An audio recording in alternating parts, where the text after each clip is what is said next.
comes to modifying your Toyota, doing interior overlays is definitely a popular mod because you can drastically change the interior in just a couple of minutes. But a lot of times we are seeing people install these overlays wrong and they are not lasting as long as they should be. In this video, we're going to show you guys some tips and tricks to get your overlays installed properly and show you why surface prep is the most important part of this install. Also in this video, we're going to show you guys what could happen if you install your interior overlays in a cold environment. So before we go ahead and get into showing you guys how to do this, I just want to mention that these install instructions are going to be the same no matter what vehicle you have. If you have an interior overlay with double-sided tape on the back, this is going to work for you.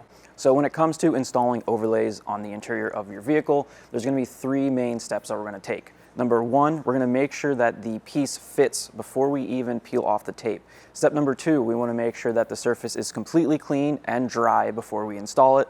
And step number three, we're going to make sure that both the product and the vehicle are both in a warm environment before we install it.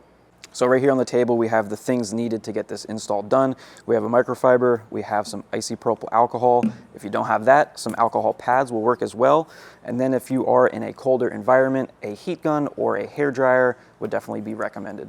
So right here on the table, we have three different parts that we're going to show you guys how to install on the 4Runner. We're going to show you a couple different ways of installing these, ranging from small pieces up to bigger pieces. So let's go ahead, jump in the 4Runner and start installing these. So we're in the vehicle. I have one of the overlays right here, and one of the first things I like to do is just go over all the tape with my finger and make sure all of it is completely pressed down onto the back of the product. And make sure also the tape is kind of going in the place that it's supposed to be going, not that like a piece is coming down the side or something stupid like that. But after we have everything pressed down, we know that's all good. We're gonna go ahead and drop this into position. And we're gonna make sure that it looks proper. Make sure everything looks like it's fitting right. All of our openings are correct for all of our switches, cup holders, everything looks good. So after you confirm that, we'll go ahead and clean the surface and get it ready for installation. So I got my alcohol, I got my microfiber. I'm gonna go ahead and spray it onto the rag instead of onto the surface. That way it just doesn't get on everything.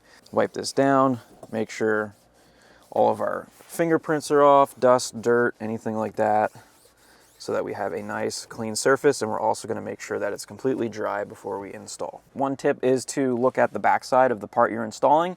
You can see exactly where the double-sided tape is going to be, and just make sure that you hit all of those spots so that the tape sticks the best that it can. So we got the surface cleaned, and we are in a temperature-controlled garage, so we're good there. We're gonna go ahead now and peel off the red backing for all of the double-sided tape, and then we can go ahead and get this installed. You wanna just put this into position very lightly, make sure it is where you want it, and then apply firm pressure across the whole thing, making sure that all of the double-sided tape sticks properly. I also want to mention, once you have the backing for the double-sided tape peeled off, try not to touch the double-sided tape with your fingers or the surface that you're trying to mount this to. The oils from your finger are going to come out, and those are greasy, and it's not going to allow the tape to stick correctly. So we have all of our tape peeled off. We're going to go ahead, drop this back down into position. Make sure it looks good where it's at, and once we're happy, we'll go ahead over the entire piece and give it nice, even pressure. So right here we have another piece for our dashboard, and as you can see, this has play back and forth. So you want to make sure to get this even in the middle so you have a nice gap on both sides, especially for a piece like this where other pieces will mount next to it. You want to make sure that the other pieces are going to fit. If I were to push this all the way over to one side and then try to install this piece, it's not going to fit correctly. So now we went over making sure that the piece is nice and centered.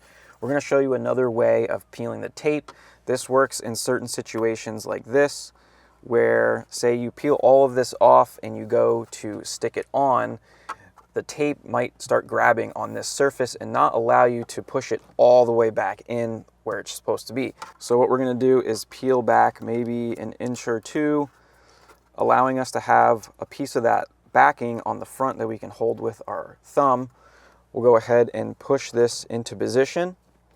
Now all that tape still has the covering on it. We don't have to worry about that grabbing onto the dashboard.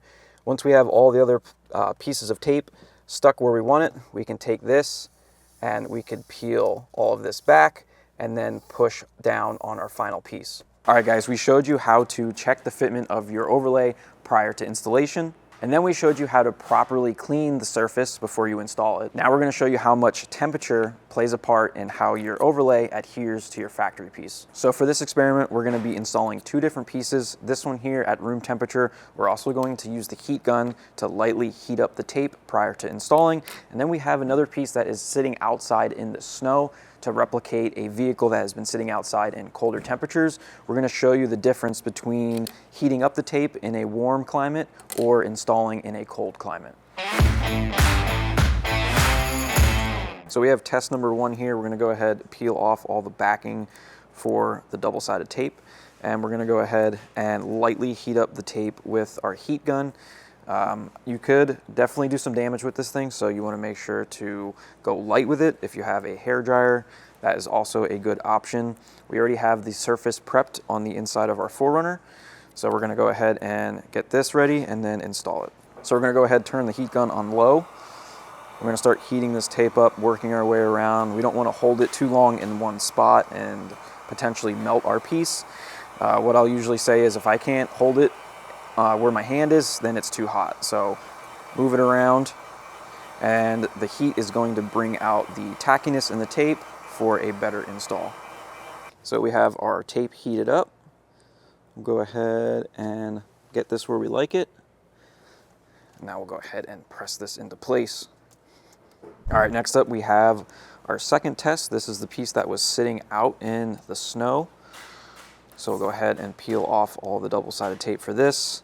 And I also want to mention that we didn't prep the surface with alcohol for this particular piece. So I just wanted to show you the worst case scenario. You didn't prep it, and you also installed it in a cold climate. So we'll go ahead now and get this one in place as well.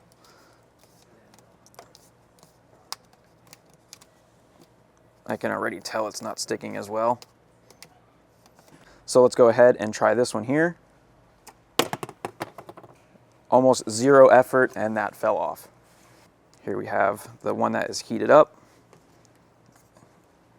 That's on there pretty good. All right guys, that's going to be a wrap for this one. Hopefully this video helped you guys install your interior overlays properly. If you guys want to check out any of our overlays for your 4Runner, Tacoma, or Tundra, make sure to head over to our website, YotaXpedition.com. And if this video was helpful, make sure to hit that like button, hit that subscribe button, and we'll see you guys in the next one.